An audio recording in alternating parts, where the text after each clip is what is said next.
يا أهلا وسهلا، كيفكم؟ إيش أخباركم؟ اليوم إن شاء الله بإذن الله راح أسوي معاكم مقلوبة البتنجان بطريقة مرة سهلة وبسيطة. لا تنسوا زر الاشتراك في القناة واللايك والشير. يلا خلونا نبدأ.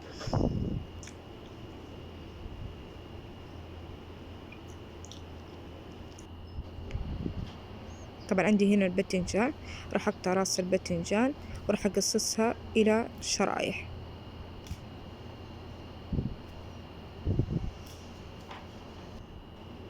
طبعا بعد ما قصيتها إلى شرايح راح أرش عليها الملح وأتركها لما تخرج الموية حقت البتنجان بالكامل.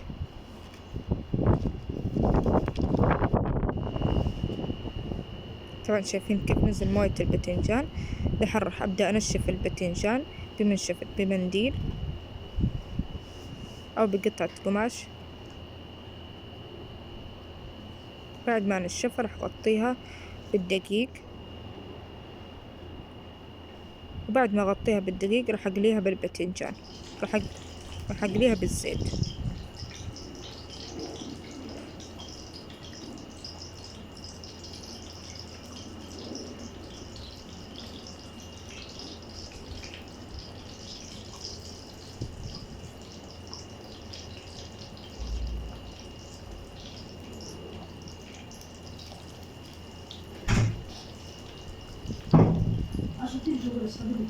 طبعا بعد ما قليتها شايفين كيف حصلنا على اللون الذهبي.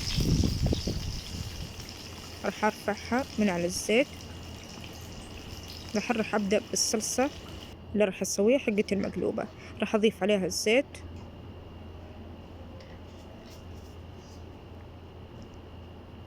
والبصل المقطع حجم متوسط،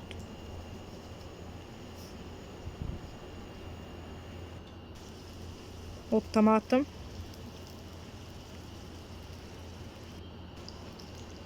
والمعجون الطماطم،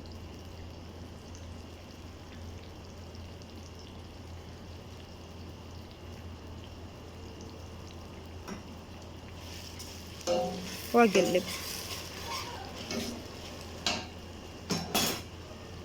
بعدها طبعا راح أضيف البهارات، عبارة عن فلفل أسود،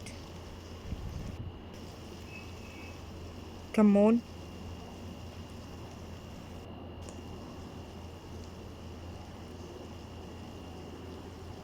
راح أضيف عليه كمان كركم،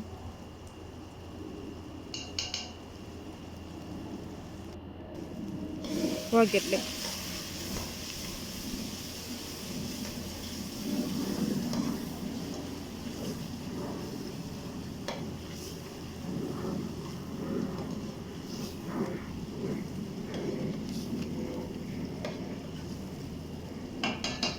طب كده خلاص سبكناه، خلاص خلصنا.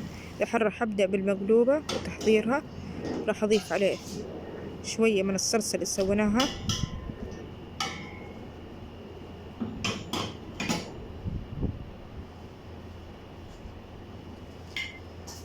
وشوية من الرز،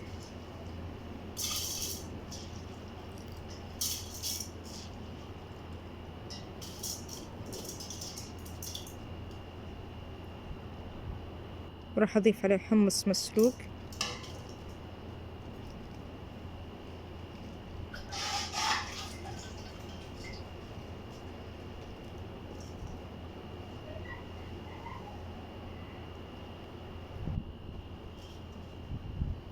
راح أضيف عليه الباذنجان المقلي،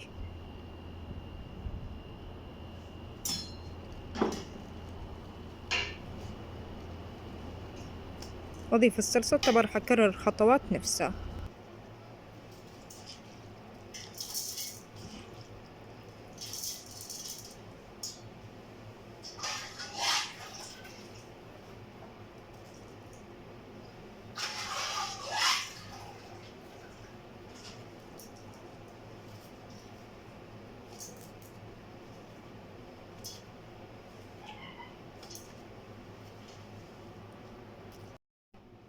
وهنا راح أضيف الموية أو المرقة.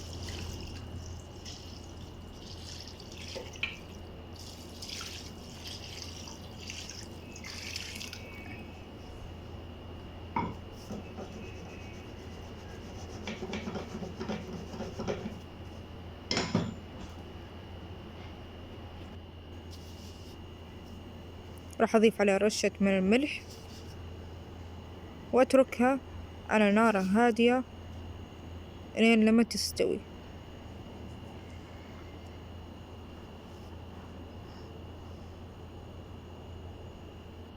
طبعا شايفين كيف صارت معنا المقلوبة، كذا جهزت معنا. ودحين راح أبدأ أقلب القدر.